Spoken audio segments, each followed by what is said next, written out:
কথায় আছে অন্যের জন্য গর্ত খুঁড়লে সেই গর্তে নিজেকেই পড়তে হয়। এই প্রবাদটি যেন সত্যি হলো প্রতিবেশী ভারতের ক্ষেত্রে। নানান ইস্যুতে বাংলাদেশের অস্থিরতার আগুনে ঘি ঢালতে থাকার পর এবার নাকের পানি চোখের পানি এক করতে হচ্ছে প্রতিবেশী এই দেশকে।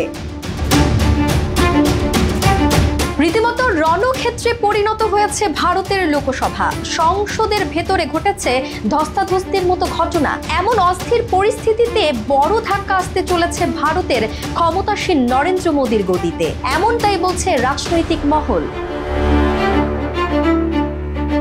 ভারতের কেন্দ্রীয় স্বরাষ্ট্রমন্ত্রী অমিত শাহর আপত্তিকর মন্তব্য ঘিরে দেশটির সংসদে সরকার ও বিরোধী পক্ষের ধস্তাধস্তিতে বিজেপির সংসদ সদস্য প্রতাপ চন্দ্র ষড়ঙ্গী ও মুকেশ রাজপুত আহত হয়েছেন বলে অভিযোগ দলটির অন্য নেতাদের। বিজেপির অভিযোগ, রাহুল গান্ধীর আঘাতে তাদের এমপিরা আহত হয়েছে। সংসদের নেতাদের মধ্যে ধস্তাধস্তির এই নজির দেশটির নিরাপত্তা ব্যবস্থাকে ঠিক কতটা প্রশ্নবিদ্ধ করেছে, আর এই পরিস্থিতি সামাল দিতে কতটা নাকানি চোবানি খাচ্ছে মোদী সরকার, এমন প্রশ্ন তুলেছে বিভিন্ন মহল।